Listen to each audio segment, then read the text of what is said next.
and welcome to this video report. The purpose of this report is to give you the key criteria for you to look at in relation to purchasing any business or franchise. So don't buy any business or franchise without considering these 5 key points first.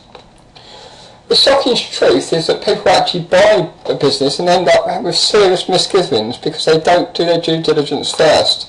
Many find they've just purchased a very expensive job, are heavily constrained, have zero freedom, they make less money than when they was actually employed, they work far longer hours and actually find it harder work than envisaged, they're tied to a lengthy legal contract, and they have staff and all the challenges that come with that, they have a massive overhead to maintain every month, and they find it stressful to meet sales targets.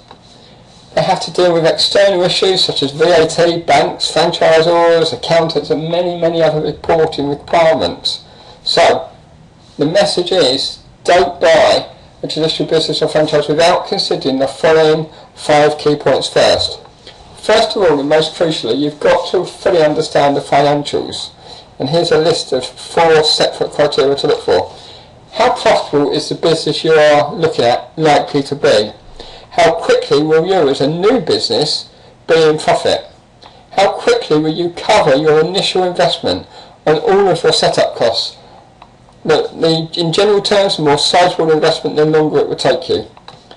And then what is the likely return of your investment, referred to as the ROI? So in summary, the questions in relation to profitability you must ask is, how profitable will the business be? How quickly will you get how quickly will you be in profit once you start up? How quickly will you cover all your initial investment and all the setup costs? And what is the likely return on your investment, the ROI?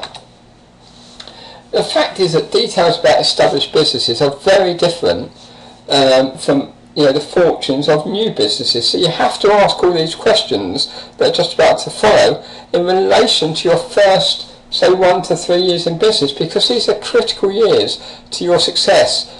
Rarely do the forecast profits for any new business stack up to the actual results because there's so many variables. You have to look at the failure rates in the business sector that you are in to make sure you can overcome those. The second key point you must consider is working capital. How much money is really required? Cash flow is king. It is a fact that most businesses go out of business because they simply run out of cash.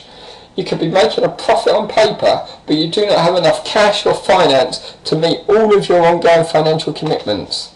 It's therefore essential that you have enough financial resources in terms of cash or funding options, not only to purchase your business in the first place, but to cover all of your outgoings until you're generating sufficient income from your trading activities yourself to meet the outgoings. Cash flow is king. I cannot stress it enough. The question you have to ask is, do you have this money available or will you need to finance it? If you do need to finance it, what will the cost of that finance be? And will that finance be secured against your home? The third key point is the massive investment that you're involved in. A traditional business can set you back any amount of money, anywhere from, say, £10,000, $20,000 to literally millions. You also have to consider, on top of the purchase, actual setup costs and all the other aspects of setting up your new business.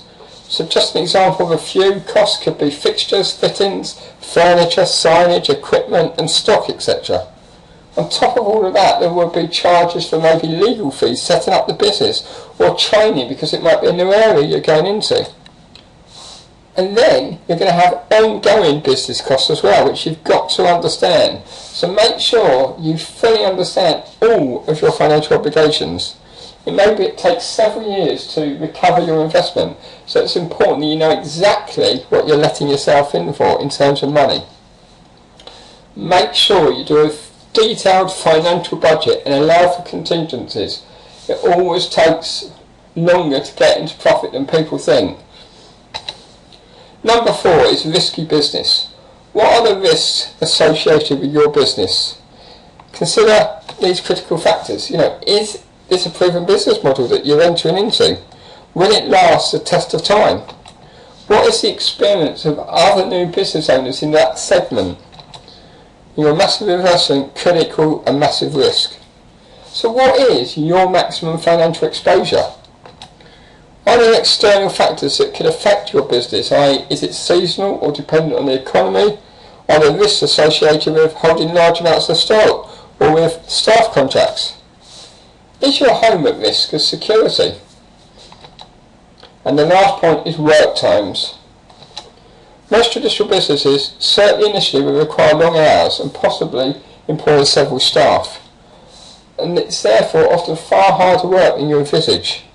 How many hours are you prepared to put in? Are you prepared to work this like a job, but then do more work on top? And what experience do you have of managing, supervising, motivating and training staff? These are all factors that unfortunately are frequently overlooked, but they're vital to your success. Many people suffer from ineffective interpersonal skills. Staffing problems caused by poor communication can often cause undue stress and bad health. I personally love dealing with staff, but not everyone does, so be aware. Here are my summary of thoughts. Many people long for their own traditional business or franchise, and there are many success stories. However, for many they often prove to be a millstone around your neck. You purchased a very expensive job, you're heavily constrained, got zero freedom, you're making less money than when you're employed, you're working longer hours, you're tied to an lengthy contract, you have staff challenges, you've got external things such as VAT, banks, etc. to do, you've got massive overheads to maintain, and you could find it stressful meeting sales targets.